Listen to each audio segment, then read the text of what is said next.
আসসালামু আলাইকুম। আপনাদের সবাইকে শুভেচ্ছা জানাচ্ছি। March forward free coaching for BCS and others. আজকে বিশেষ একটি পর্ব, খুব সংক্ষিপ্ত সময়ের জন্য ছোট একটি পর্ব হবে। সেটা হচ্ছে বর্তমান সময়ের সবচেয়ে গুরুত্বপূর্ণ, সবচেয়ে জটিল, সবচেয়ে কঠিন, সবচেয়ে বিতর্কিত বলা যায়। যদিও বিতর্কিত হওয়ার জন্য যে কোনো কাটমার্ক ঘোষণা হলেই সেটা বিতর্কিত বলা যেত। মানে বিতর্ক হচ্ছে, এই অর্থে বিতর্কযোগ্য বিষয় হচ্ছে ৪১তম বিসিএস প্রিলিমিনারি ৪১তম বিসিএস প্রিলিমিনারি কাটমার্ক কত হতে পারে? এটা আমরা গতকাল যখন ৪১তম বিসিএস প্রিলিমিনারি পরীক্ষা শেষ হয় ১২টার দিকে, সম্ভবত দুপুর ২টার পর থেকে যতগুলো ফোন এসএমএস পেয়েছি তার মধ্যে একেবারেই সরাসরি প্রশ্ন, সেটা হচ্ছে স্যার কাটমার্ক কত হতে পারে? ভাইয়া কাটমার্ক কত হতে পারে?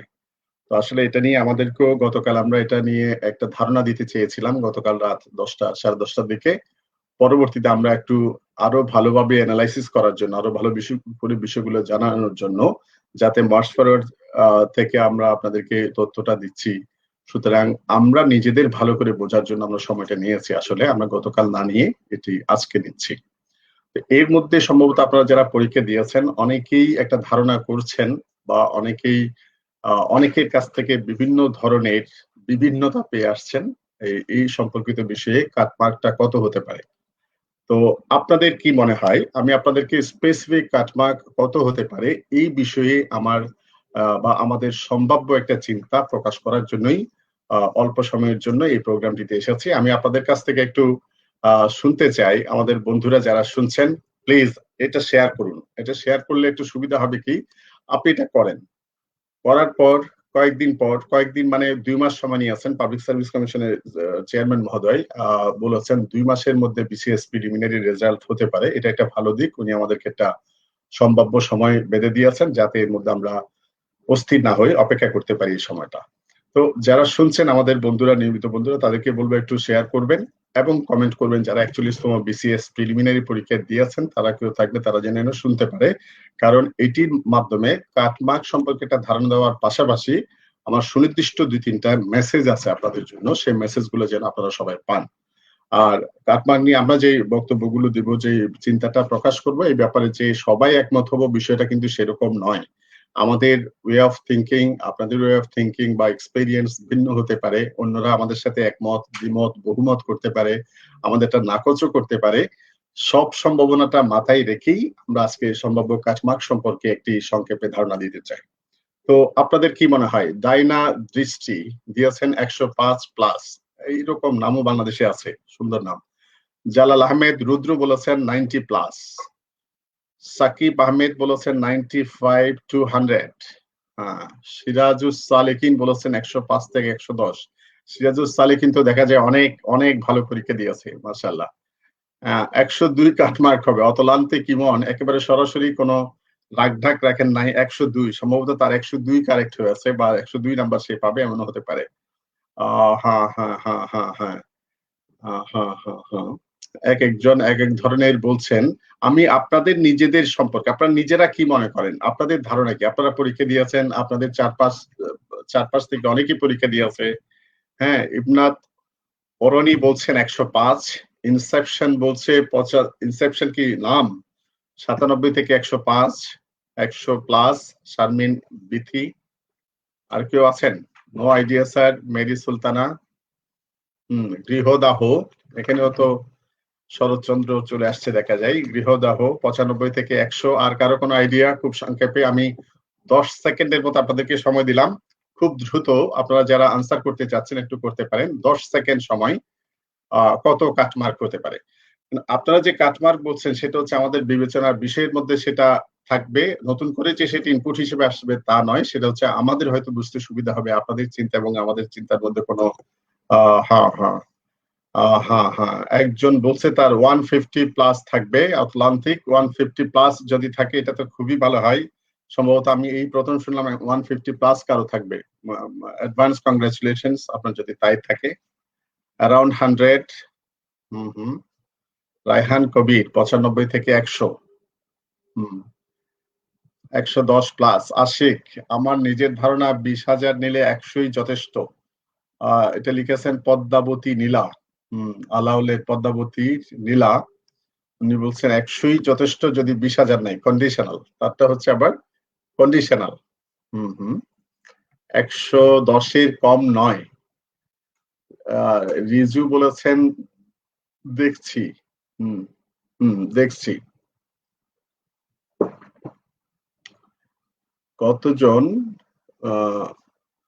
কতজন টেকাবে তার উপর ডিপেন্ড করবে। এস আর আরিফ সুন্দর বলেছেন, অনেক অনেক ভালো বলেছেন আপনি।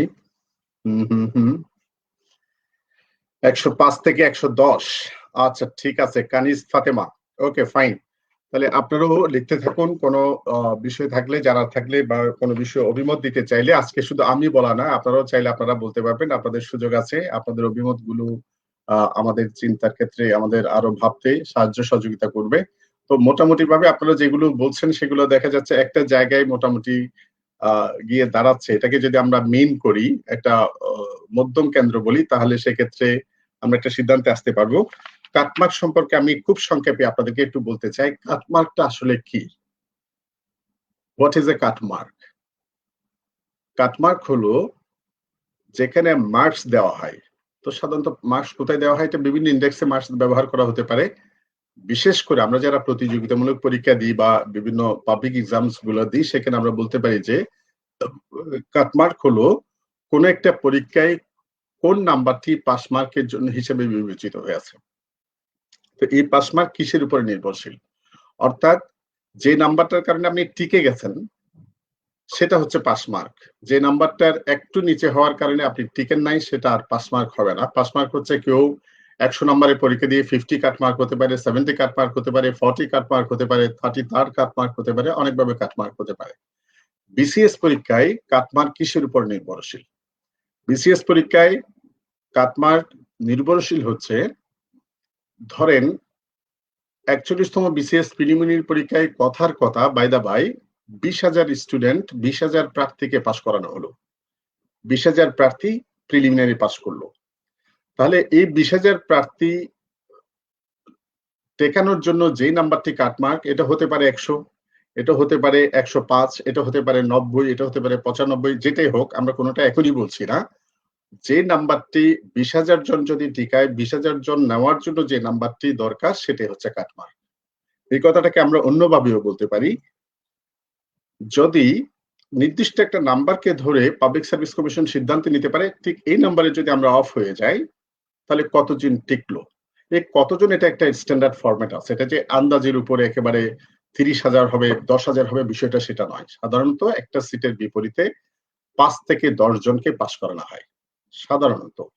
এবং এই 10 জন যদি হয়, তাহলে আমাদের 2,000 যদি পদ থাকে, 2,000 জন্য 10 জন হলে কত হয় আপনি একটু চিন্তা করেন। আমরা যদি 10 জন ধরি কত হয়? তাহলে সেই একইভাবে আমরা যদি দেখি যে 15,000 ছেলে মেয়েকে, 15,000 প্রার্থীকে টিকাবেন, তাহলে একটা কাটমার্ক। 20,000 কে টিকালে সেটা আরেকটা কাটমার্ক। তো এখান থেকে বোঝা যায় 10-12,000 হলে কাটমার্কটা একটু উপরের দিকে থাকবে, 15,000 হলে একটু নামবে, 20,000 হলে আরো নামবে।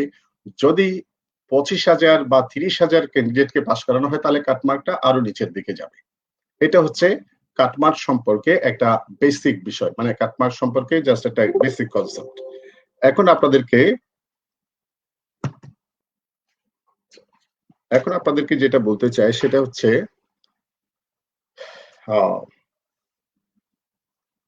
অতীতে কাটমার্ক সম্পর্কে কি হয়েছে।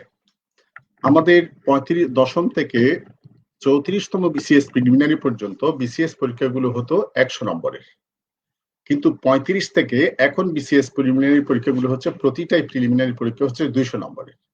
তাহলে এই 200 নম্বর আসার পরে কি হয়েছে কাটমার্কে একটু খেয়াল করেন। যখন 35তম বিসিএস এ আমরা পড়াচ্ছিলাম, গাইডলাইন দিচ্ছিলাম ক্লাসরুমে, আমাদের বিসিএস ক্যান্ডিডেট যারা ছিল তাদেরকে, তারা পরীক্ষা দিল। একটু খেয়াল করুন, যারা পুরনো ক্যান্ডিডেট আছে তারা আমার মনে হয় আমার যেটা বলছে সেটা সম্পর্কে ভালো করে জানেন বা জানবেন। যারা নতুন তাদের একটু শোনা দরকার আছে, কারণ যারা নতুন তাদের পরীক্ষা কিন্তু চলমান। তারা 41 দিয়েছে, এর মানে ওদের আবার 42 আছে, 43 আছে, 44 আছে। সুতরাং এরা চলমান ক্যান্ডিডেট। যারা 35-36 দিয়েছেন তারা হয়তো শেষের দিকের ক্যান্ডিডেট। আমরা যারা বিসিএস পরীক্ষা দিই, তারা যে শুধু একটা বিসিএস পরীক্ষা দিই, দুইটা বিসিএস দিই তা নয়। আমরা আমাদের প্রত্যাশিত ক্যাডার না পাওয়া পর্যন্ত বা আমাদের প্রত্যাশিত ক্যাডার পাওয়ার জন্য এবং আমাদের যতদিন বয়সে কুলাই 30 ক্ষেত্র বিশেষে 32 যতদিন বয়সে কুলায় আমাদের প্রত্যাশিত ক্যাডার পাওয়া পর্যন্ত কিন্তু আমরা সাধারণত বিসিএস পরীক্ষা ইন জেনারেল দিতে থাকি। তাহলে সেক্ষেত্রে 35তম বিসিএস প্রিলিমিনারি পরীক্ষা দেওয়ার পর কাটমার্ক ছিল অনলি 40-43%। যারা শতকরা 42-43 নম্বর পেয়েছিল তারা কিন্তু প্রিলিমিনারি পাস করেছিল 35তম বিসিএস। দ্যাট মিনস 200 নম্বরের মধ্যে যারা 80-85 নাম্বার পেয়েছিলেন 200 নম্বরের মধ্যে যারা 80-85 নম্বর পেয়েছিলেন তারা কিন্তু প্রিলিমিনারিতে পাস করেছিল। আবার 36তম বিসিএস এ গিয়ে দেখা যায় পাস মার্ক ছিল কম বেশি 105 এর মতো। এটা আমরা এক্সাক্ট কোনো ফিগার বলছি না, কম বেশি 105 এর মতো। তখন দেখা যাচ্ছে প্রিলিমিনারি পাস মার্ক পেতে একজন ক্যান্ডিডেটকে অ্যাভারেজে 52-53% মার্কস লেগেছে। অর্থাৎ 100 হলে 50, 5 হলে 52.5। দ্যাট মিনস 36তম বিসিএস এ যারা 52-53% মার্কস পেয়েছে অর্থাৎ 104-5 নাম্বার পেয়েছে তারা প্রিলিমিনারি পরীক্ষায় উত্তীর্ণ হয়েছিল। একইভাবে 37তম বিসিএস পরীক্ষায় দেখা গেল কাটমার্কটি আবার একটু নিচে নেমে সেটা হলো 100 এর দিকে। কাটমার্কটা হলো 100 এর দিকে। 100 দিকে হওয়ার পর দেখেন 200 নম্বরের মধ্যে যারা 100 পেয়েছে অর্থাৎ 50% মার্কস পেয়েছে তারা প্রিলিমিনারি পাস করেছে। অনুরূপভাবে 38তম বিসিএস এ কাটমার্ক ছিল আবার একটু বেড়ে গেছে 110 এর মতো, প্লাস মাইনাস 110। তখন আমরা যদি শতাংশের হিসেবে যাই তাহলে সেটা ছিল 55%। হ্যাঁ, আপনাদের প্রশ্নগুলো করতে থাকেন, আমি আপনাদের প্রশ্নগুলোর উত্তর দিব। যেমন একজন বলছেন কাটমার্কস কি সব ক্যাডারের জন্য এক নাকি জেনারেল ক্যাডার আলাদা, প্রফেশনাল ক্যাডার আলাদা? প্রিলিমিনারি কাটমার্ক সব ক্যাডারের জন্য একই। প্রিলিমিনারি কাটমার্ক সব ক্যাডারের জন্য একই, এখানে কোনো ডিফারেন্স করা হয় না। প্রশ্নটা করতে হয়েছে মাসুদুর নবী মনে হয়। হ্যাঁ, 40তম বিসিএস এ কি হয়েছে দেখেন, 40তম বিসিএস এ গিয়ে আবার কাটমার্কটা লিটল একটু বাড়লো। এই যে একটু বাড়ার পরে সেটা হয়ে গেল 105 এর দিকে, কম বেশি 105। তখন আবার নাম্বারটা একটু বেড়ে গিয়ে হলো 52 থেকে 53%।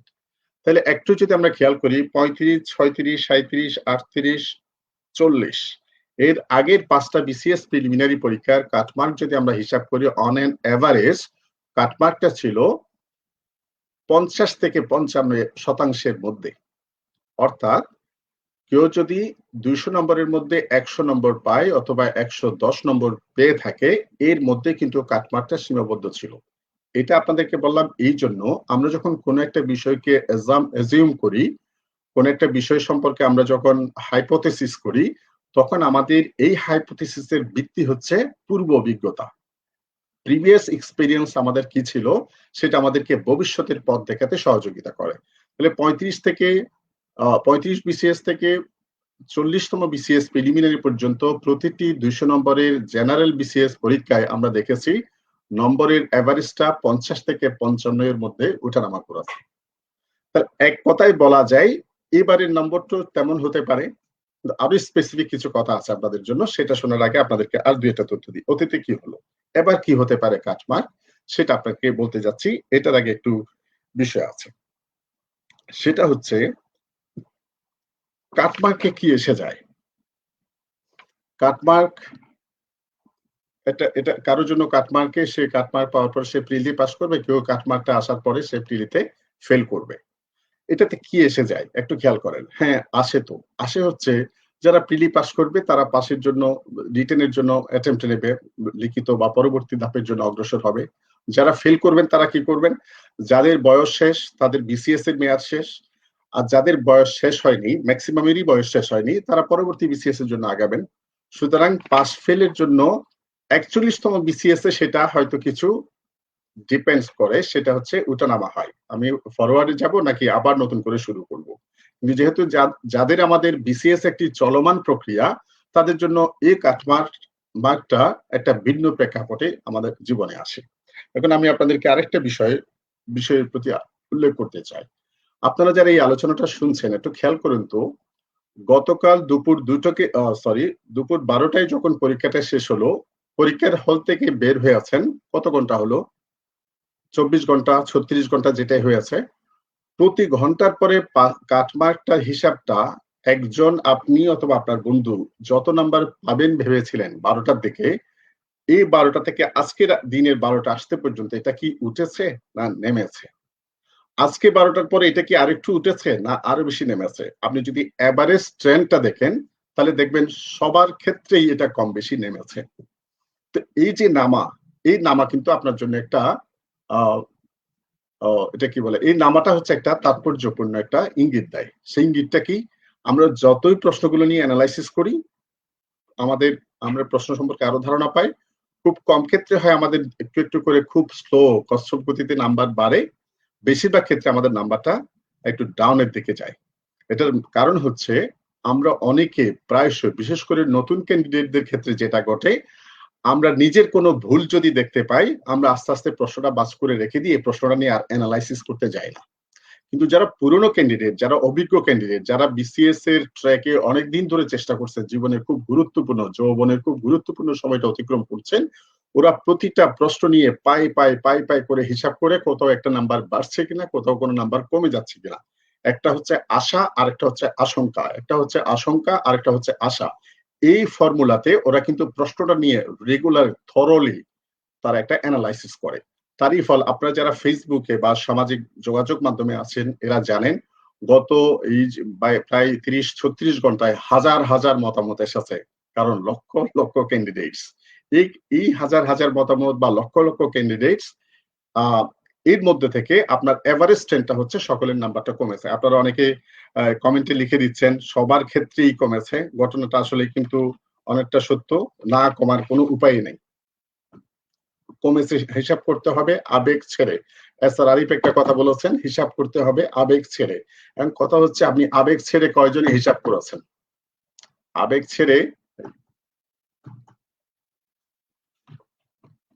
আবেগ ছেড়ে কয়জন হিসাবটা করেছেন? আপনারা এই যে নাম্বারটা কমলো, কেন কমলো? এই কমার ক্ষেত্রে নম্বর হিসাব করার ক্ষেত্রে কাটমার্ক বলার আগে আমি আপনাদেরকে আ একটা হিসাব সম্পর্কে বলতে চাই। সেই হিসাবটা হলো আপনি পরীক্ষার সময় আ সরি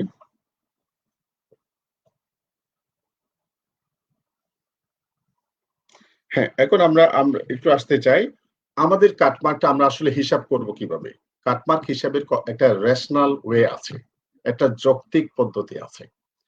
আজকে কাটমার্ক সম্পর্কে বলার আগে আমি আপনাদেরকে শুরুতেই বলেছি খুব কম সময় নেব। আমি আপনাদের প্রশ্নটাতে খুব ছোটভাবে ১-২ মিনিটের একটা রিভিউ দিতে চাই। বিসিএস প্রিলিমিনারি পরীক্ষায় ২০০ নম্বরের প্রশ্ন হওয়ার পর সম্ভবত ৩৬ তম বিসিএস এর পর এটা হচ্ছে টাফ কোয়েশ্চেন। কারো মতে এখানে একটা মনে রাখবেন আমরা অনেকে আবেগবশত চিন্তা করি যে যেটা পরীক্ষা দিয়েছি সেটাকে টাফ প্রশ্ন মনে করি। এই ধরনের একটু দুর্বলতা বা লিমিটেশনস আমাদের থাকে। আমরা যারা এই বিসিএস প্রশ্নগুলোর সাথে অভ্যস্ত, আমরা আপনাদেরকে গাইড করতে গিয়ে, পড়াতে গিয়ে, এগুলো নিয়ে কাজ করতে গিয়ে, রিসার্চ করতে গিয়ে আমরা যেটা দেখেছি ৩৬ তম বিসিএস আ হ্যাঁ, বলছি আ আ আন অঞ্জন আহমেদ আমি বলছি। হুম। আল জাবের হোসাইন বলেছেন ১৩১ থেকে কমতে ১১.৫ এ নেমে এসেছে। আলী জাবের আরো যখন হিসাব করবে হয়তো আরো নামতে পারবে এবং এই নামানামিতে আপনার ভয় পাওয়ার কারণ নাই।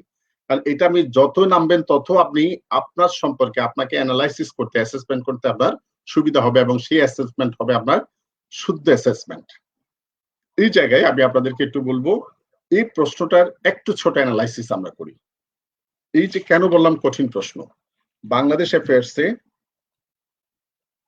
সরি আপনারা একটু আমি কাটমার্কটা বলে দিচ্ছি। মাস ফরওয়ার্ডের পক্ষ থেকে আমি ব্যক্তিগতভাবে আমার পক্ষ থেকে কাটমার্ক সম্পর্কে ধারণা দিচ্ছি। প্লিজ আপনাদের প্রতি অনুরোধ থাকবে যারা আমাদের মাস ফরওয়ার্ডের প্রিয় শিক্ষার্থীরা যারা আছেন, প্রার্থীরা যারা আছেন একটু প্লিজ যদি সম্ভব হয় একটু শেয়ার করেন। শেয়ার করলে আপনাদের বন্ধু-বান্ধবরা যেন আমরা চাই এগুলো নিয়ে সচেতনতা তৈরি হোক। এগুলো নিয়ে মানুষ আবেগবশত নয়, যৌক্তিকভাবে এটা একটু চিন্তা করতে শিখুক। কারণ আমরা তো পড়ানো মানে শুধু পাস ফেল এর জন্য পড়াই না। আমরা চাই যে আমাদের মধ্যে একটা এনলাইটেনমেন্ট, একটা সচেতনতা আসুক এই বিষয়গুলো নিয়ে। তো একটু আপনারা শেয়ার করতে পারেন। আমি নিজেও শেয়ার করলাম। যদি আপনারা পারেন প্লিজ একটু শেয়ার করেন। হুম। কারা শেয়ার করেছেন একটু বলবেন? আমি কিন্তু খুব কম সময়ের মধ্যে আপনাদের এই আলোচনাটা শেষ করে দিব আজকে। আ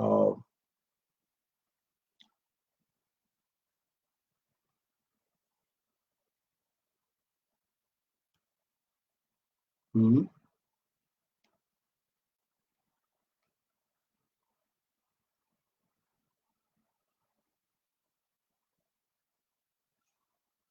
রাইট। হ্যাঁ, হ্যাঁ, হ্যাঁ। যারা একটু কনফিউজ তারা কি করতে পারে? একজন বলছে, "স্যার আমার ১৩৭ থেকে ১০৭ এ নেমে এসেছে।" সে কি করতে পারে? Very good. আর কেউ? আর কেউ? এটা আসবেই। আপনি যত ক্যালকুলেশন করবেন সাধারণত রেজাল্টটা হয়, যতই ক্যালকুলেশন করবেন সাধারণত রেজাল্টটা আপনার কমতে থাকে। কালে ভদ্রে নাম্বার বাড়ে। একটা নাম্বার বাড়তে, বাড়তে আপনি দেখবেন ১ টা ২ টা নাম্বার বাড়তে, বাড়তে আপনি দেখবেন কয়েকটা নম্বর কমে যায়। এবং বেশিরভাগের ক্ষেত্রে যেটা হয় সেটা হচ্ছে নম্বর কমে। এখন এই কাট নম্বর সম্পর্কে আমি বলেছিলাম আমাদের আ কয়েকটা রিভিউ আছে। এই প্রশ্নটা রিভিউ আপনারা একটু করতে পারেন। এই রিভিউটা আমার সাথে একটু মিলিয়ে নিতে পারেন। আপনাদের কোনো অবজারভেশন থাকলে সেটাও কমেন্ট বক্সে আপনারা শেয়ার করতে পারেন বা পার্সোনালি আমাকে ইনবক্সে শেয়ার করতে পারেন। কমেন্টেও শেয়ার করতে পারেন। একজন লিখেছেন ইশতিয়াক চৌধুরী বলেছেন, "৯৭ পেলে কি স্যার সুযোগ আছে?" আজকে একজন ডাক্তার ভদ্রলোক ফোন করে বললেন, "স্যার আমি ১০০ টা পাবো। যতভাবে হিসাব করুক না কেন আমি ১০০ নম্বর পাবো। আমারটা আসবে কিনা বলেন।" তারপরে উনি বলেছেন যেখানে তার সন্দেহ সেখানে সে বাদ দিয়েছে। আপনারাও কি যেখানে সন্দেহ সেখানে বাদ দিয়ে হিসাব করেছেন? আচ্ছা সন্দেহ বলে বাদ দিলেই সেখানেও তো আপনার নম্বর আসতে পারে। এই বাদ দেওয়া বলতে আপনি কি বোঝাচ্ছেন? আপনি সন্দেহ করে বাদ দিয়ে যদি হিসাবটা না করেন, হিসাবটা করেও থাকেন, এখানে ভুল হলে তো আপনার নেগেটিভ মার্কিং হবে। Thank you Fatema Runa. Thank you. Thank you Nipuma Jahan. Thank you very much. Thank you. আরেকজন বলছে ১৩৬ থেকে ৯৭ তে এসে থেমে গেছি সামিয়া সুলতানা। আপনি ৯৭ ভালো নাম্বার তো? হ্যাঁ, হ্যাঁ। আশা করি ভালো কিছু হোক। হ্যাঁ, হুম, হুম, হুম, হুম, হুম, হুম। রাতুল আহমেদ বলেছেন, "স্যার বাংলার জন্য কোন বইটা ভালো হবে?" আচ্ছা শুনেন, আমরা বলি একটা বিষয়, আপনারা আরেকটা বিষয়ে চিন্তিত থাকেন। তার মানে আপনি তো এই কথার মধ্যে কনসেনট্রেশন করুন। আমরা কিন্তু বাংলা বইয়ের কথা বলতে আজকে আসিনি। বাংলা বইয়ের কথা বলতে, অন্য সাবজেক্টের বই প্রিপারেশন নিয়ে কথা বলতে আমি অন্য সেশন গুলোতে আপনাদের সাথে কথা বলবো, আমার সাথে আপনাদের কথা হবে। কিন্তু এখন বাংলা বইয়ের চেয়েও গুরুত্বপূর্ণ হচ্ছে হ্যাঁ, হ্যাঁ, হ্যাঁ, হ্যাঁ, হ্যাঁ, হ্যাঁ, ডান। Thank you. হ্যাঁ, Grihadaha. Thank you, thank you আপনাদের ৪ জনকেই ধন্যবাদ। তো যেটা বলছিলাম, আমাদের সাথে একটু প্রশ্নটা রিভিউ হোক। এই বিসিএস এ ৫০ টার মতো কম বেশি, ৫০ টা মানে হচ্ছে 1/4 ৫০ টির মতো প্রশ্ন আছে, যেগুলোর সাথে আমাদের সাধারণ ছাত্রছাত্রীরা, যারা সাধারণ বলতে আমি বুঝাচ্ছি ৪,৭৫,০০০ বা ৪,৫০,০০০ ক্যান্ডিডেটকে আমি বুঝাচ্ছি না।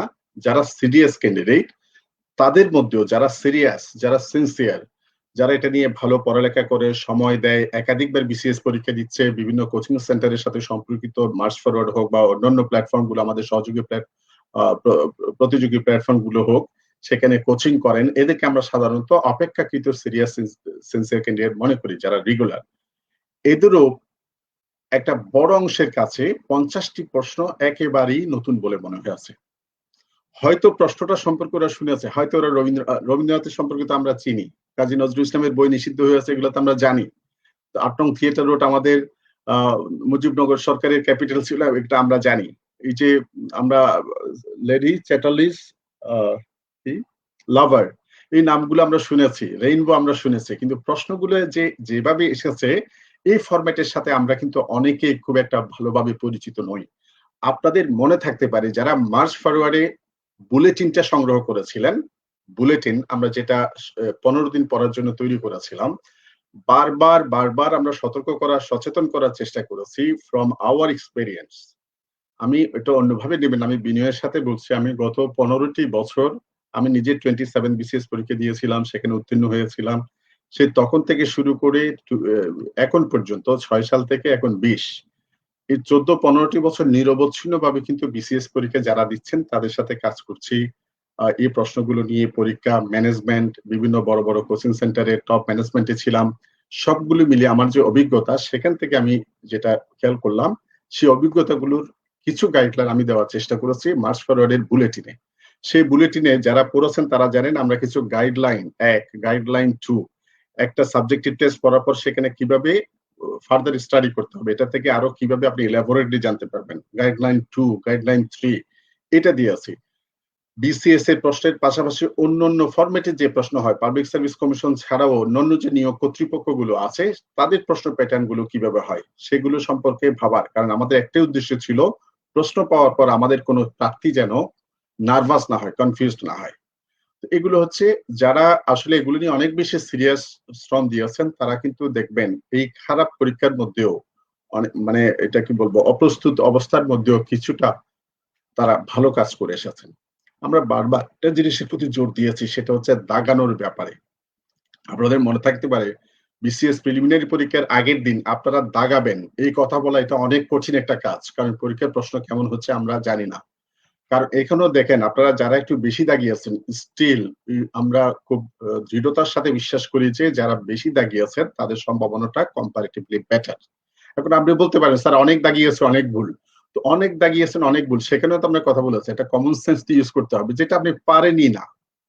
আপনি মনে করেন কথার কথায় বিশ্বের কোন দেশটির সাথে রাশিয়ার সামরিক ঘাঁটির সুবিধা রয়েছে।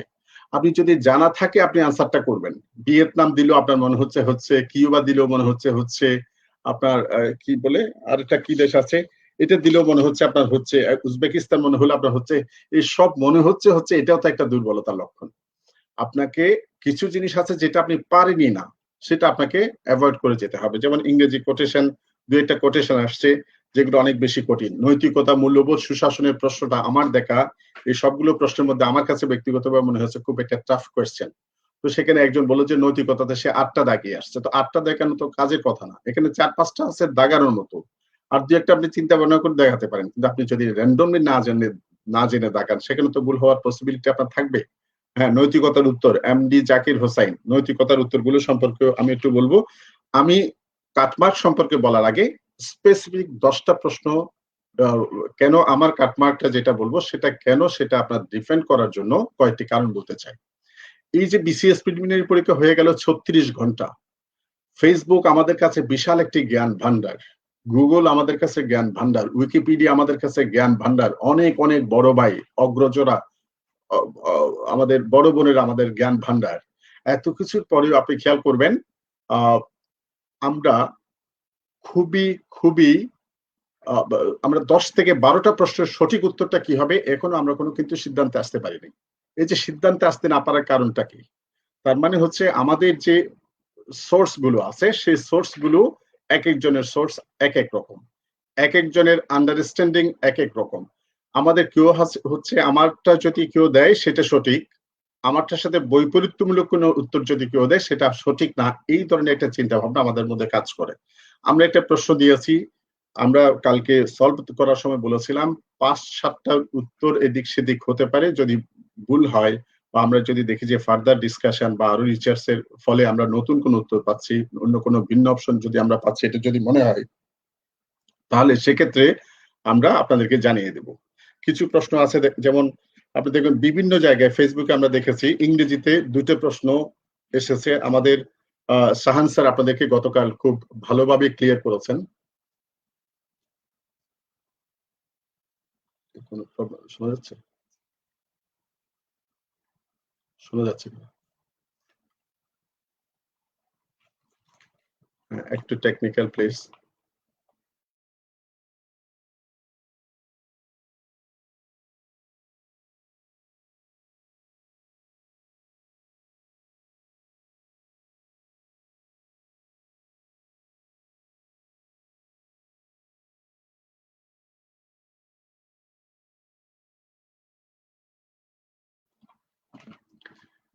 হ্যালো। দুঃখিত। আমরা সম্ভবত একটু করে বাইরে চলে গিয়েছিলাম। আমার কথা মনে হয় আপনারা শুনতে পারেননি। আমি একটু রিপিট করি আলোচনাটা। সেটা হচ্ছে ইংরেজিতে আমাদের শাহান স্যার যখন গতকাল ইয়েটা নিচ্ছিলেন, লাইভে যখন সলভ টাস্কটা নিচ্ছিলেন, আমার কাছে অনেকগুলো রেসপন্স আসছে। সেটা হচ্ছে আপনাদের উত্তর আরেক ২ জনের সাথে মিলে না।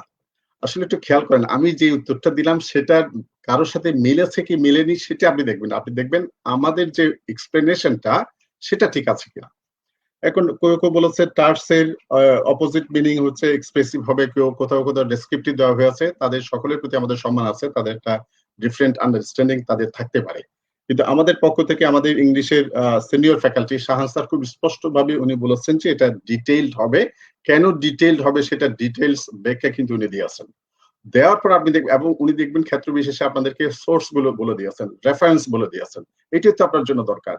মনে রাখবেন আমরা স্টুডেন্ট, আমরা শিক্ষার্থী, আমরা গ্র্যাজুয়েটস, আমরা পড়ালেখা করেছি। আমাদের আসলে সবসময় অন্যরা কি বলছে সেটা নয়। অন্যরা বলার ফলে আমার নিজের মধ্যে আরো বেশি বোঝার একটা উদ্দীপনা তৈরি হয়ে আছে কিনা, আমার একটা বেটার আন্ডারস্ট্যান্ডিং এর জন্য আমি কোনো একটা ক্লু পেয়েছি কিনা, এটা অনেক বেশি গুরুত্বপূর্ণ। এরপরে আমাদের এখানে তাহলে কি উত্তরটা পাবলিক সার্ভিস কমিশন নিচ্ছে, একটা বিষয় আছে। আরেকটা প্রশ্ন সম্পর্কে আমি আপনাদেরকে বলি, বঙ্গবন্ধুকে কখন জুলিও কুরি শান্তি পুরস্কার প্রদান করা হয়? এটা হচ্ছে মোস্টলি ডিসকাসড একটা পুরস্কার বাংলাদেশে, আমাদের জাতির জনককে, জাতির পিতাকে জুলিও কুরি শান্তি পুরস্কার দেওয়া হয় 1973 সালে। এখন দেখেন যে অপশনগুলো আছে, 4টি অপশনের মধ্যে একটি তো 73 টাচ করে নাই। তাহলে সেক্ষেত্রে পাবলিক সার্ভিস কমিশন উত্তরটি নেয় নাই, তাহলে কি প্রশ্নটা মাইনাস করে হিসাব করছে নাকি কোনো কাছাকাছি উত্তর নিয়ে আছে? আমরা কিন্তু কেউ জানি না পাবলিক সার্ভিস কমিশন কি করবে। এখন আপনি দিয়েছেন, আপনি মনে করছেন যে 23 মে দিয়েছেন, পিএসসি মনে হয় ভুলে 73 জায়গায় 72 দিয়েছে, এই ধরনের কি আসলে আলোচনা হয়? আপনাকে দেখতে হবে কাটমার্ক দিলে যেটা, যারা কাটমার্ক, আমরা যে কাটমার্কটা বলবো আমরা আশা করি যে সেটার আশেপাশে থাকবে, এটাই হবে, এটা আমরা বলছি না, আমরা আমাদের আশা, আমাদের বিশ্লেষণগুলো যদি ভালো হয় তাহলে সেটা আপনাদের অ্যাকসেপ্ট করতে হবে, আপনারা সেটা অ্যাকসেপ্ট করবেন, সেটাই আমরা চাইবো। আপনার একটা প্রশ্ন আছে, বাংলার সেন বংশের, এখানে একটু খেয়াল করেন সময়টা উল্লেখ করে দেওয়া হয়েছে, 1070 থেকে 1230 সাল পর্যন্ত, খ্রিস্টাব্দ পর্যন্ত শেষ শাসনকর্তা কে ছিলেন? আমরা নিজেরা ক্লাসরুমে এটা পড়িয়েছি, বাংলার শেষ সেন রাজা হচ্ছেন লক্ষণ সেন, প্রাচীন যুগের সর্বশেষ স্বাধীন রাজা হচ্ছেন লক্ষণ সেন, প্রাচীন যুগে বাংলার সর্বশেষ হিন্দু রাজা ছিলেন লক্ষণ সেন, সব আমরা পড়িয়েছি। কিন্তু এখানে খেয়াল করেন, উনার পরাজয়ের মধ্য দিয়ে কিন্তু সেন শাসনের স্বাধীন যুগটা শেষ, কিন্তু উনার ছেলেরাও কিন্তু ক্ষমতায় ছিলেন, ওদেরকে কিন্তু এখানে রাজাও বলা হয় নাই, শাসনকর্তা বলে বলা হয়েছে, এবং তাদের সময়টা দেওয়ার কারণে এই উত্তরটা কেশব সেন। এখন আপনারা যারা লক্ষণ সেন দিয়েছেন, আমি আজকে ফেসবুকে দেখলাম অনেকে লক্ষণ সেন এটা কেন হবে গায়ের জোর অনেকগুলো যুক্তি দেওয়ার চেষ্টা করেছেন, কিন্তু একটু খেয়াল করেন, একটা শাসন যখন শেষ হয় সাথে সাথে কি সব শেষ?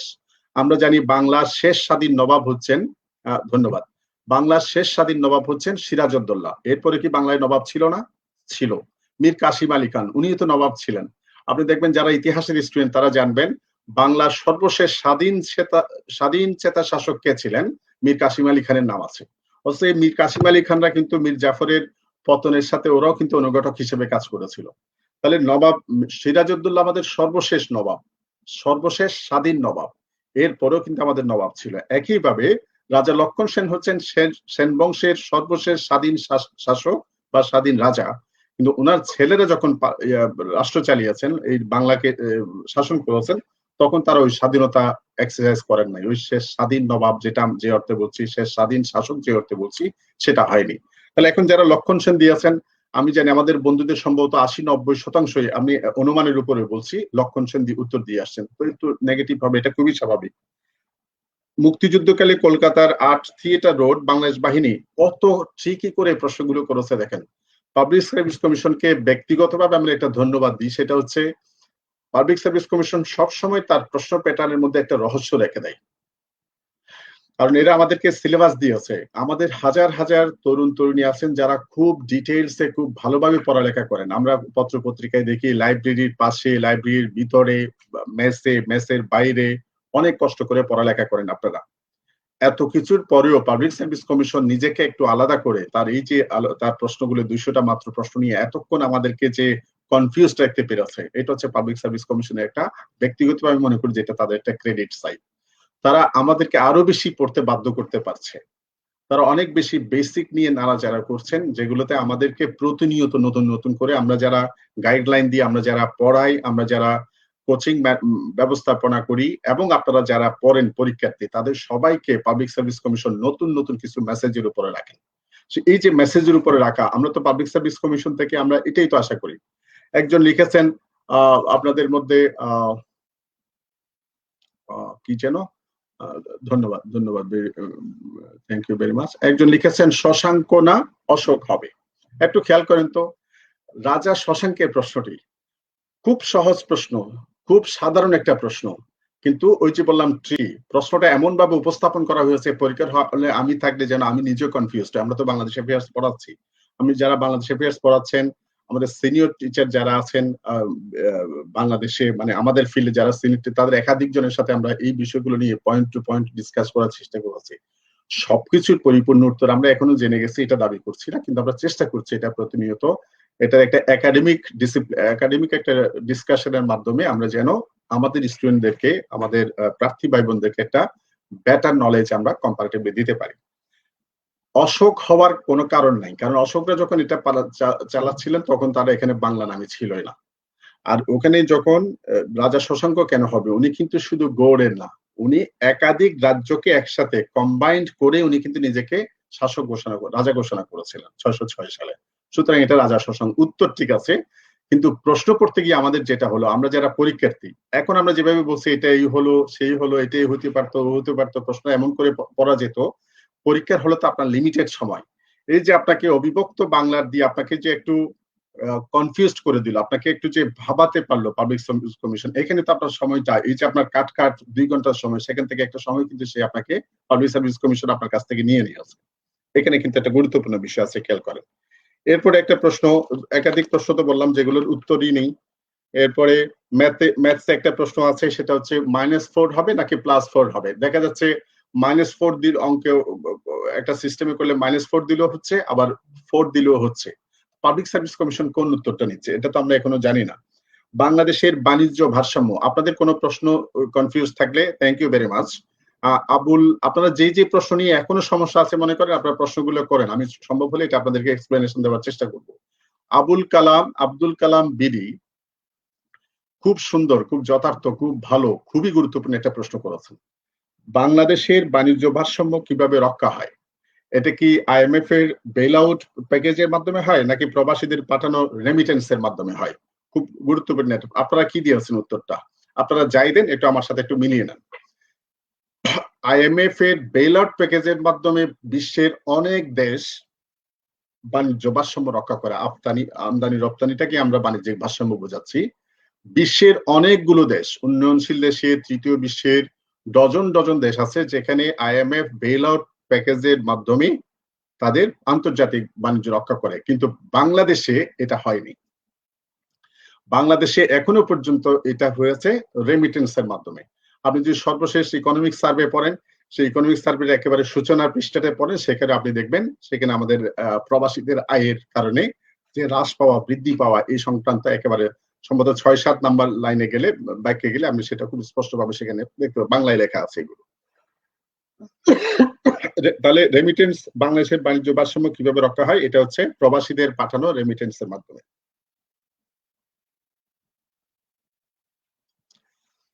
নিত্যানন্দ রায় বলেছেন, নিত্যানন্দ রায় বলছেন রাশিয়ার সামরিক ঘাঁটি থাকার, কি সুন্দর প্রশ্ন। কত এখানে দেখেন, আপনারা অনেকে বলেন যে রিসেন্ট প্রশ্ন। পাবলিক সার্ভিস কমিশনের এই প্রশ্ন কখন করেছে এটাও চাইলে আপনি রিসার্চ করতে পারেন। এই প্রশ্নটা তো পরীক্ষা হওয়ার কথা ছিল গত বছর এপ্রিলে, পরীক্ষা হচ্ছে এই বছর এসে এপ্রিলের আগে, মার্চের মাঝামাঝি। তাহলে আমরা তো এটাও তো ধারণা করতে, এই প্রশ্নটা হয়তো 1 বছর আগের করা একটা প্রশ্ন।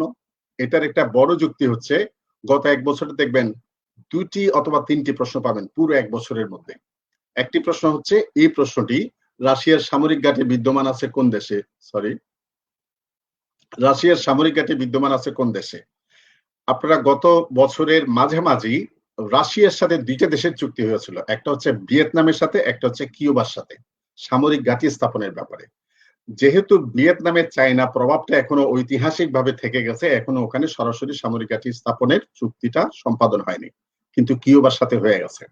আপনারা দেখেন, আমরা গতকাল আমরা নিজেরাই উজবেকিস্তান উত্তরটা দিয়েছিলাম, আজকে সেটা আমরা প্রত্যাহার করে নিচ্ছি। এটার উত্তর হচ্ছে কিউবা।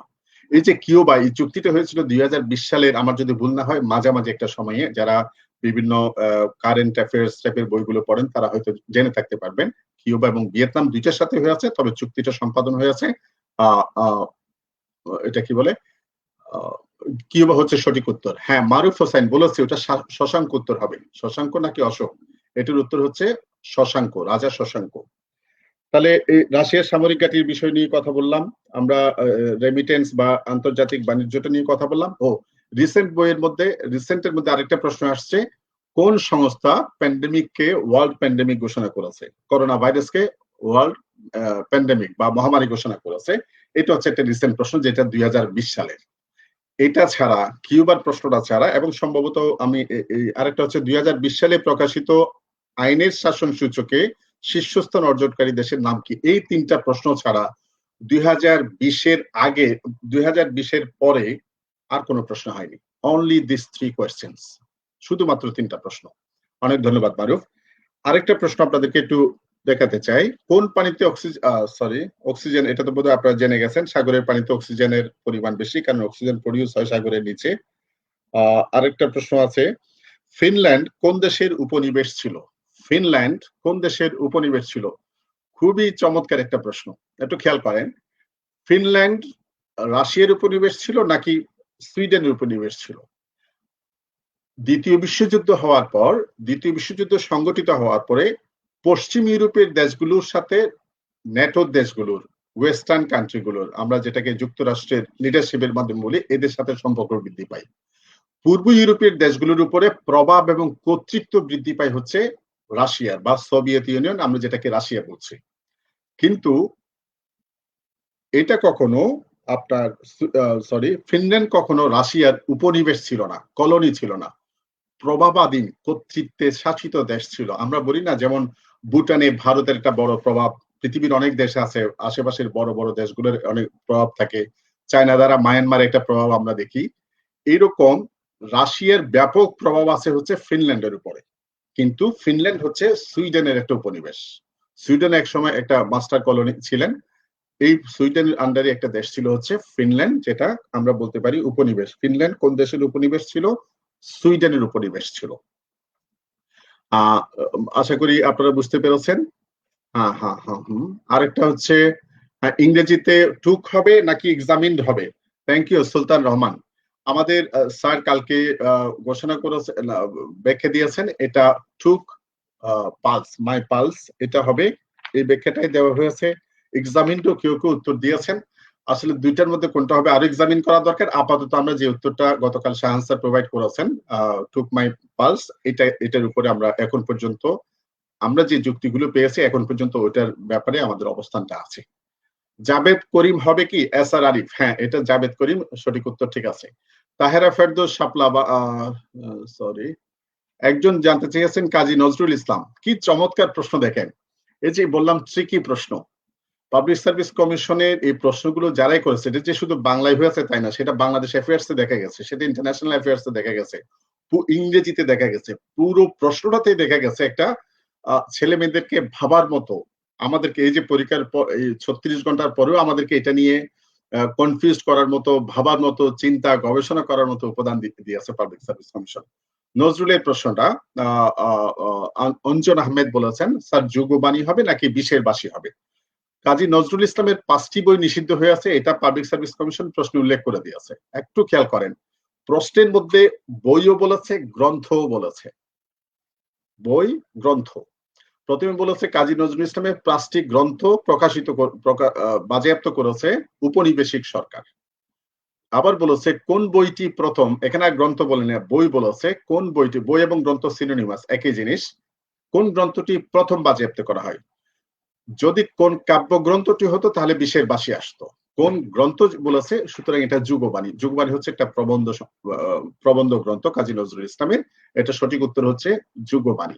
তাহলে একটু খেয়াল করেন তো, এখনো পর্যন্ত যারা বিশের বাসী দিয়েছে, কারণ আগে প্রশ্ন হতো কি, নিচের কোন গ্রন্থটির জন্য কাজী নজরুল ইসলামের কোন গ্রন্থটি বাজেয়াপ্ত করা হয়েছে, বিশের বাসী আমরা দিয়ে এসেছি। এখন হঠাৎ করে বলছে কোন গ্রন্থটি প্রথম বাজেয়াপ্ত হয়, এখানেও কিন্তু আমাদের প্রশ্নে একটা কি আছে, আমাদের ভাবার মতো একটা বিষয় আছে। এরপরে আমাদের নূর ইসলাম নামের একজন জানতে চেয়েছেন, স্যার IMF 1944 নাকি 1945? আপনারা কি দিয়েছেন একটু বলেন তো। হ্যাঁ, জাতিসংঘের কোন সংস্থা বার্ষিক বিনিয়োগ প্রতিবেদন প্রকাশ করে? এটা হচ্ছে আনেক্টেড, এটা আনেক্টেড। হ্যাঁ, IMF কত সালে? আরেকজন বলেছেন। হ্যাঁ, রসতত্ত্ব না বাক্যতত্ত্ব? খান তৌহিদ কামাল। আমরা এটা বাক্যতত্ত্ব উত্তর করেছি। আমাদের মোস্তাফিজুর রহমান স্যার গতকাল এখানে ব্যাখ্যা করেছেন। আমাদের তৌহিদ স্যার, যিনি আপনাদেরকে বাংলা আমাদেরকে যে ব্যাখ্যা দিয়েছে, সেটা হচ্ছে বাক্য। IMF এর প্রশ্নটা ইন্টারেস্টিং প্রশ্ন। IMF এর প্রশ্ন দেখেছেন, একটু খেয়াল করেন। আমরা বলি যে গুগল আছে, উইকিপিডিয়া আছে, অমুক সমুক অনেক কিছু আছে। থাকলে এগুলো তো সবাই সাদা মাটা ভাবে আমরা পড়তে পারি, ট্রান্সলেট করতে পারি, এরপর আমরা এখানে কনফিউজড। 1944 সালে IMF গঠনের জন্য সামিট হয়, ব্রিটেন উডস সামিট যেটা বলা হয়। সেটা হয়েছিল 1944 সালে। কিন্তু আইএমএফ এর ফরমেশনটা হয়, গঠনটা হয় 1945 সালে। আন্তর্জাতিক সংস্থা, প্রশ্নটা কি ছিল? আন্তর্জাতিক মুদ্রা তহবিল কোন সালে গঠিত হয়? ফরমেশন গঠিত হয়, গঠিত হয়েছিল 1945 সালে। উত্তর হচ্ছে 1945। হ্যাঁ হ্যাঁ, আরেকজন বলেছেন 4টি কনফিউশন প্রশ্ন উত্তর করেছি, বাকিগুলো ছেড়ে দিয়েছি। একটা হচ্ছে রেমিটেন্স দিয়েছি, Abul Kalam BD, Abdul Kaiyum BD, remittance দিয়েছি সঠিক উত্তর। এক্সামিন দিয়েছি, এটা আমরা বলছি ঠুক হবে। এরপর দেখেন, আপনিও আশায় থাকেন, দেখা যাক কি হয়। 1944 দিয়েছি, এটা আমরা বলছি 1945 হবে আইএমএফ এর গঠনটা। আর হ্যাঁ, আরেকটা বলছেন ইনটু দিয়েছেন, ইনটু না, এখানে নো প্রিপোজিশন, কোনো প্রিপোজিশন হবে না, আমরা সেই উত্তরটাই আপনাদেরকে দিয়েছি। একজন শিহাবুদ্দিন বলেছেন স্যার সলিমুল্লাহ নাকি নবাব আব্দুল লতিফ। শুনেন, ঢাকা বিশ্ববিদ্যালয়ে ঢাকা মেডিকেল কলেজের জন্য জায়গাটাই দিয়েছেন সলিমুল্লাহ। সুতরাং এটা ঢাকা বিশ্ববিদ্যালয় প্রতিষ্ঠার ক্ষেত্রে যে মহান মনীষীদের নাম আসছে, তাদের মধ্যে নাম্বার 1 কন্ট্রিবিউশন হচ্ছে নবাব সলিমুল্লাহ। হ্যাঁ হ্যাঁ হ্যাঁ, এবিডি মমিন, হ্যাঁ বলছি ভাই। দেবপ্রিয় বিশ্বাস, সলিমুল্লাহ। হুম হুম হুম হুম হুম হুম হুম হুম। পদ্মাবতী নীলা লিখেছেন, চমৎকার একটি প্রশ্ন ছিল 41তমতে। 100% শিওর হয়ে 132টা দাগ দিয়েছিলাম, তাও 3টা ভুল হয়েছে। এটা হতেই পারে ভাইয়া, এটা পরীক্ষার একটা অংশ। স্ট্রাক নাকি কিউ হবে স্যার? কিউই হবে, কিউই হবে। ডাক্তার মোহাম্মদ শাহিনুর রহমান, কিউই হবে। এটা আমরা গতকাল বোধহয় অন্য একটা উত্তর দিয়েছি, লিঙ্কেট লিস্ট দিয়েছিলাম, কিন্তু আমরা আজকে বলছি কিউই। কালকুট সমরেশ বসু ছদ্মনাম স্যার, কাল তো মজুমদার বলেছিলেন। তনুশ্রী, এটা আমার ভুল হয়েছিল, আমার বলার সময় ভুল হয়েছিল। কালকুট হবে সমরেশ বসু, সমরেশ মজুমদার নয়, সমরেশ বসু। Thank you Tanushree Mondal. এরপর আইএমএফ ওয়েবসাইটে 1900 দেওয়া, আপনি একটু ভালো করে পড়েন। আইএমএফ এর নিয়ে একেবারে প্রচুর বই আছে আইএমএফ নিয়ে। এটা হচ্ছে 1945। 1944 হচ্ছে গঠনের জন্য সম্মেলন হয়েছিল, আমরা যেটাকে ব্রিটেনের সম্মেলন বলছি। জানুয়ারি, ঠিক আছে। সুশাসনের হ্যাঁ, সুশাসনের প্রশ্নটা নিয়ে আমি একটু কথা বলতে চাই। সুশাসনে বলবো হচ্ছে সুশাসনের প্রশ্নগুলো আমার কাছে ব্যক্তিগতভাবে মনে হয়েছে, আমরা ক্লাসে আলোচনা করি, নিজেরা পড়ি এবং আপনাদেরকে গাইডলাইন দেওয়ার চেষ্টা করি। সেই অর্থে আমার কাছে মনে হচ্ছে সুশাসনের প্রশ্নগুলো একটু কঠিন। এরপরও যদি বলেন মূল্যবোধ, এটা তো জানেন।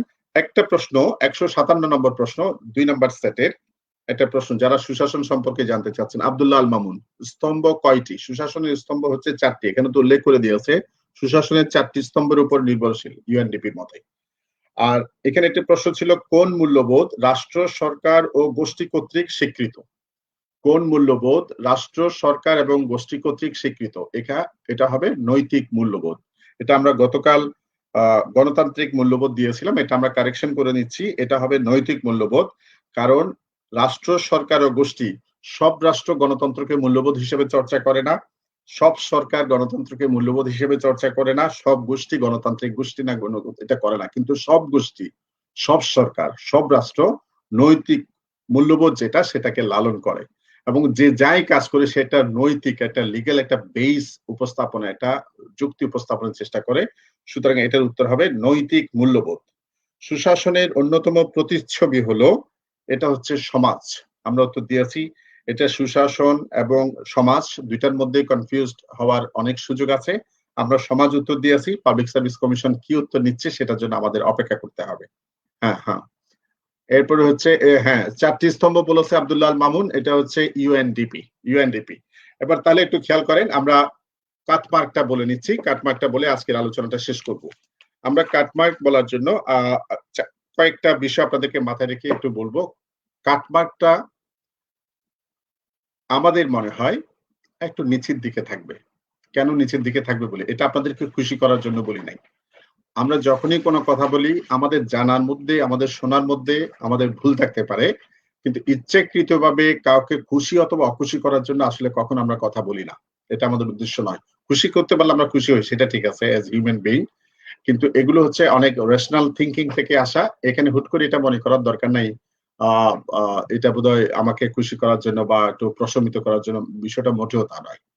এবারে কাটমার্কটা কম হওয়ার কিছু কারণ আমি আপনাদেরকে বলি। প্রথম কারণ, আপনি দেখবেন পরীক্ষার উপস্থিতির মধ্যে অ্যাটেন্ডেন্সের মধ্যে একটু ঘাটতি ছিল।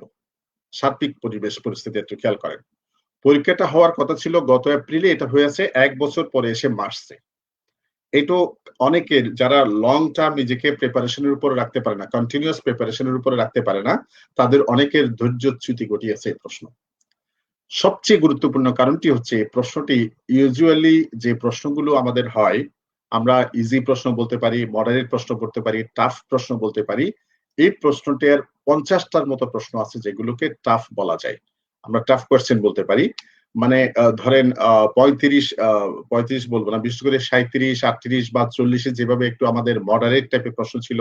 কিছু প্রশ্ন নিয়ে তো সবসময় আমাদের মধ্যে একটু দ্বিধাদ্বন্দ্ব থাকেই। কিন্তু মোটের উপরে এই প্রশ্নগুলোতে একটা বড় অংশ দেখবেন সবাই উত্তর করতে পারত। মানে যারা সিরিয়াস এবং সিনসিয়ার ক্যান্ডিডেট তারা অনেকে উত্তর করতে পারত। কিন্তু যারা আপনার এটাকে কি বলে? আ উম উম হুম, হুম। আইনস্টাইনের উত্তরটা হচ্ছে যেটা ত্বরিত যেটা দিয়েছে, আইনস্টাইনের উত্তরটা হচ্ছে আপেক্ষিক হবে না। উনি নোবেল পুরস্কার পেয়েছিলেন আলোক তড়িৎ ক্রিয়ার ব্যাখ্যা প্রদানের জন্য। আলোক তড়িৎ ক্রিয়ার ব্যাখ্যা প্রদান করার জন্য। হ্যাঁ, হ্যাঁ। এরপরে যেটা বলছিলাম আপনার আমাদের Tanushree Mondal reforms in reforms in Bangladesh, হ্যাঁ, administrative reforms in Bangladesh, Mohammad Khan স্যারের বইতে সুশাসনের যে ৪টি স্তম্ভের কথা বলা হয়েছে এটা হচ্ছে ইউএনডিপি। আমি আমার সোর্সটা আপনাকে বলে দিলাম। ওনারা হচ্ছে এক্সপার্ট, বাংলাদেশের গুড গভর্নেন্স এর উপর এক্সপার্টরা হচ্ছে ডক্টর মোহাম্মদ খান, ডক্টর মাহবুব আলী খান, উনি অনেক সিনিয়র একজন এক্সপার্ট কনসালটেন্ট। আমি ওনার বই থেকে আপনাদেরকে রেফারেন্সটা দিলাম। হ্যাঁ, হ্যাঁ। এরপরে হচ্ছে এরপরে আমি তাহলে আমার কাটমার্কের উত্তরটাতে চলে যাই। পাসালিকার এটা তো কমন, এটা তো সবাই অনেকে ভালো উত্তর করেছে মনে হয়। পাসালিকার এটা হচ্ছে পাসালিকা, এটা হচ্ছে দশরথী রায়, দশরথী রায় পাঁচালিকার প্রশ্নটার উত্তর। তাহলে একই দিকে, হ্যাঁ ঠিক আছে পদ্মাবতী নীলা, একই দিকে। তো যেটা বলছিলাম, কাটমার্ক নিচের দিকে আসার আরো কয়েকটা কারণ আপনি শুনুন। এই প্রশ্নগুলো যেগুলো টাফ প্রশ্ন বললাম, এই টাফ প্রশ্নের আবার একটা বড় ধরনের অংশ আছে, বড় অংশ আছে যেগুলো আমাদের পরিচিত প্রশ্ন। এই যে বললাম অশোক না শশাঙ্ক, আমরা বাংলার প্রথম রাজা শশাঙ্ক এটা জানতাম, সুতরাং শশাঙ্ক এবং অশোকের মধ্যে আমরা কনফিউজড হয়ে আছি। আবার দেখেন আমরা প্রশ্ন, আমি যে প্রশ্নগুলো বললাম, জুলিও কুরি শান্তি পুরস্কার বঙ্গবন্ধু সেটা নিয়ে কথা বললাম, সুশাসনের প্রশ্নগুলোর কথা বললাম, এই যে কাজী নজরুল ইসলামের প্রশ্নটা কথা বললাম। আপনি দেখেন চোখের বালি কোন উপন্যাসে প্রথম পরিবারে মা ছেলের মধ্যে দ্বান্দ্বিক একটা পরিবার, এটা হচ্ছে বাংলা সাহিত্যের ইতিহাসে সম্ভবত প্রথম ঘটনা যেখানে ছেলের বিয়ের পরে ছেলে এবং মায়ের মধ্যে একটা কনফ্লিক্ট তৈরি হয়, এই জিনিসটা দেখানো হয়েছে। এটা ইউজুয়ালি আমাদের সমাজে আগে কেউ দেখানো হয় না এবং আগে কেউ দেখাননি। এবার ওখানে প্রশ্ন হয়, চোখের বালি নিয়ে প্রশ্ন হয়, কিন্তু এবার হঠাৎ করে প্রশ্ন আসলো বিধবা নারীর প্রেম বর্ণিত হয়েছে কোন উপন্যাসে। আমরা এখানে সব জায়গায় একটা পাবলিক সার্ভিস কমিশন, এটা আমি বলবো না। অন্যান্য সময় দেখা যায় সাধারণত কোন প্রশ্ন বালাক রাসেল কোন প্রশ্নের উত্তর পাননি আমাকে বলেন, আমি আপনার প্রশ্নটা হয়তো মিস করে গেছি। হ্যাঁ, এবার আমার বিচিত্র অভিজ্ঞতা হয়েছে, এটা হচ্ছে নির্দেশাত্মক বাক্য, এটা আমাদের কালকে মোস্তাফিজ স্যার এখানে ব্যাখ্যা করেছিলেন। হ্যাঁ, কাটমার্কস বলছি, একটু খেয়াল করেন। তাহলে কাটমার্কটা হতে পারে কত কত হতে পারে, এটা হচ্ছে বিষয়। ৯৫ থেকে ১০০ এটা আমাদের মনে হয় কাটমার্ক হতে পারে। ৯৫ থেকে ১০০ এটা হচ্ছে, যদি এর নিচেও কোনো কারণে নম্বরটা চলে আসে আমরা অবাক হব না।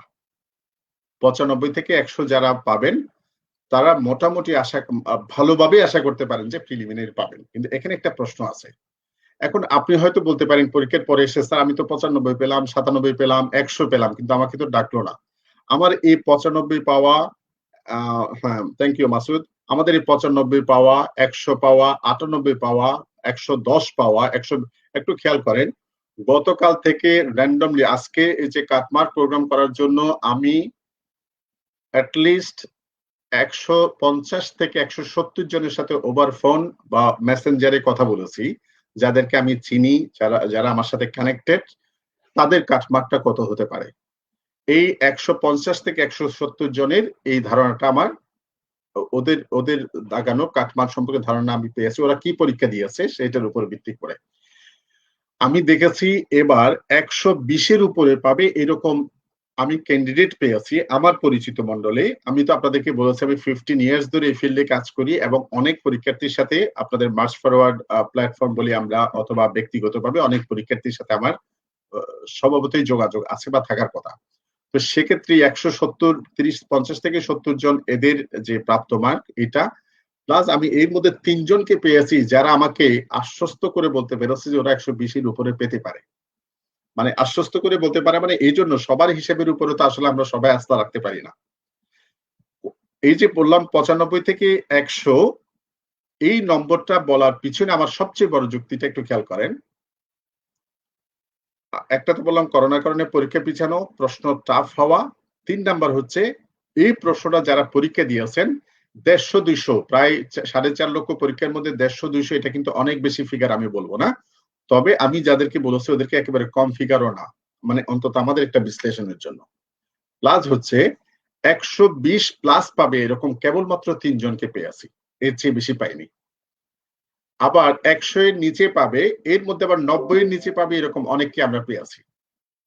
আবার 95 থেকে 100 বা 100 এর উপরে পাবে এরকম অনেককে পেয়েছি।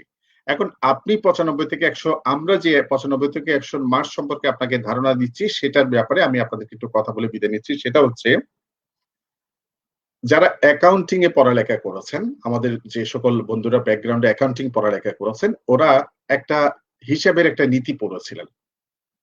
হিসাবে রক্ষণশীলতার নীতি। ইংরেজিতে যেটাকে বলা হয় কনজারভেটিভ অ্যাকাউন্টিং। কনজারভেটিভ অ্যাকাউন্টিংটা কি? আপনার প্রাপ্তির দিকটা আপনি কম হিসাব করবেন, দেনার দিকটা আপনি, খরচের দিকটা আপনি বেশি খরচ করবেন।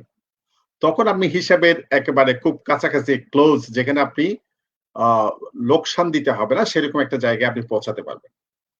আপনি কনজারভেটিভ অ্যাকাউন্টিং আবার খেয়াল করেন, যে নম্বরটা পেতে পারেন এটাকে, যেটা আপনি পেতে পারেন সেটাকে আপনি কম হিসাব করবেন, যেটা আপনার থেকে ছুটে যাবে সেটাকে আপনি বেশি হিসাব করবেন। তখন আপনি এক্সাক্ট ফিগারের কাছাকাছি আপনি আসতে পারবেন। শুনেন, পাবলিক সার্ভিস কমিশন সম্পর্কে প্রশ্ন সম্পর্কে আমরা যে 200টা প্রশ্নের সলভ দিলাম, আমরা তো গতকাল যেখানে দিয়েছি সেখান থেকে আজকে 4টা-5টা প্রশ্নের উত্তর চেঞ্জ করে ফেলেছি। আমরা যে আবার একদিন 2 দিন পর আরো 1টা-2টা প্রশ্নের উত্তর চেঞ্জ করব না, এটা তো কোনো গ্যারান্টি নাই। যদি আমাদের কাছে আরো ফার্দার, আরো ভালো, আরো স্ট্রং যদি এভিডেন্স যদি আমাদের আসে, আমাদের আরো স্ট্রং সোর্স রেফারেন্স যদি আমাদের আসে, আমরা তো আবার উত্তর চেঞ্জ করতে পারি। সুতরাং আপনি একটা দিয়েছেন মনেই, আমাদের এখানে কেউ একজন বলেছিলেন 132টা সঠিক দিয়েছে 100%, পরে দেখে যে 3টা ভুল হয়ে গেছে। তার মানে হচ্ছে আপনি অ্যাকাউন্টিংটা এভাবে করবেন, আপনার হিসাবটা এভাবে করবেন, আপনি যেটা পেতে পারেন সবগুলো আপনি হিসাব করবেন। যেটা আপনার নেগেটিভ মার্কিং হতে পারে সেটা নেগেটিভ ধরে একটা নাম্বার ক্যালকুলেশন করবেন। ধরেন আপনার উত্তর হতে পারে 130, আপনার মাইনাস হতে পারে মনে করুন 130 থেকে আবার 15। 15 যাওয়ার পরে হচ্ছে আপনার যেগুলো কনফিউজড, যেগুলো ধরেন আমি আপনাকে খুব স্ট্রংলি উত্তর দিতে পারছি না বা অন্য কেউ আপনাকে খুব স্ট্রংলি কনভিন্সিং ওয়েতে উত্তর দিতে পারছে না, অথবা আপনি স্যাটিসফাইড হচ্ছেন না, সেটাকে আপনি নিরপেক্ষ রাখায় রাখবেন। রাখার পরে সেটার জন্য কিন্তু আপনাকে একটা মাইনাস হিসাব করতে হবে। তো আমাদের মার্চ ফরওয়ার্ডের পক্ষ থেকে, আমার পার্সোনাল পক্ষ থেকে, আমার এক্সপেরিয়েন্স থেকে আমি আপনাদেরকে বলবো সর্বনিম্ন 95 থেকে 100 এর মধ্যে সম্ভাব্য কাটমার্ক হতে পারে। 95 এর নিচেও যদি যাই, এই কাটমার্কটা আমরা কি করব? আমরা এটাকে এই না, আমরা অহোরাত্র বলেছি। অহোরাত্র। হ্যাঁ, অহোরাত্রটাকে উত্তর বলেছি। এখন পর্যন্ত বালাক রাসেল অহোরাত্র। হ্যাঁ। হ্যাঁ, হ্যাঁ, হ্যাঁ, হ্যাঁ, হ্যাঁ। হ্যাঁ, হ্যাঁ, হ্যাঁ, হ্যাঁ, হ্যাঁ। এরপরে হচ্ছে হ্যাঁ, হ্যাঁ, হ্যাঁ, হ্যাঁ, হ্যাঁ। এরপর আমাদের যেটা বলছিলাম, আপনারা একটু কনজারভেটিভ অ্যাকাউন্টিং এর হিসাবটা করেন। কনজারভেটিভ অ্যাকাউন্টিং এর হিসাবটা করলে আমার মনে হয় আপনারা বুঝতে পারবেন। এবং যাদের এই নম্বরটা থাকবে, প্লিজ কনফিউশন থেকে আপনি পড়ালেখা বন্ধ করবেন না। আপনি গতকাল থেকে আজকে পর্যন্ত অনেক হতাশ ছিলেন, টেনশন করেছেন, উদ্বিগ্ন ছিলেন, আরো কিছুদিন থাকবে এবং up to preliminary result published পর্যন্ত আপনার এই টেনশন উদ্বেগ এটা থাকবে। এটা পরীক্ষার একেবারে অপরিহার্য একটা অংশ। পরীক্ষা নিয়ে রেজাল্ট নিয়ে আপনি টেনশন করবেন। আপনি প্লিজ বিসিএস লিখিত কোচিংটা করে ফেলুন। অফলাইনে হলে অফলাইনে, অনলাইনে হলে অনলাইনে, যেভাবে হোক আপনি বিসিএস রিটেন কোচিং করুন। কারণ বিসিএস প্রিলিমিনারি যারা ফেল করবেন, আপনারা তো অনেকেই জানতেন, অত প্রিপারেশন নিতে পারবেন না, ফেল হয়ে আছে এবং প্রশ্ন তো অনেকেই স্বাভাবিকভাবে প্রস্তুতির কারণেও খারাপ হবে, দুর্ভাগ্যের কারণেও খারাপ হবে। সবকিছুর পরেও আমি বলবো জাস্ট ৪ মাস পর আপনাদের আরেকটা পরীক্ষা। এপ্রিল, মে, জুন, জুলাই, অগাস্ট। অগাস্টের ৬ তারিখ আপনাদের ৪৩তম বিসিএস প্রিলিমিনারি পরীক্ষা। যে ভাইয়েরা, বোনেরা, বন্ধুরা এতদিন ধরে প্রিপারেশন নিয়ে আসছেন, প্লিজ এখানে আপনি স্টপ করবেন না। আপনি এখান থেকেই মার্চ ফরওয়ার্ড, আপনি সামনের দিকে এগিয়ে যান। আপনি প্রিলিমিনারি পড়ালেখা করুন, আপনি রিটেন পড়ুন। যারা আমার এই আলোচনাটা শুনছেন, প্লিজ আপনারা যেখানে ইচ্ছা মার্চ ফরওয়ার্ডে আপনাদের অনলাইনে ক্লাস করতে সুবিধা, ভালো, এটা আপনার ভালো লাগলে আপনি মার্চ ফরওয়ার্ডে আপনি ক্লাস কন্টিনিউ করেন। এখানে আপনারা অলরেডি পেয়েছেন, আমাদের অসাধারণ শিক্ষকরা আছে। আমরা আপনাদের ভালো কোর্স ম্যাটেরিয়াল দেওয়ার চেষ্টা করেছি, প্রতিনিয়ত ডেভেলপ করার চেষ্টা করছি ইনশাআল্লাহ। তো এখানে আপনি করুন।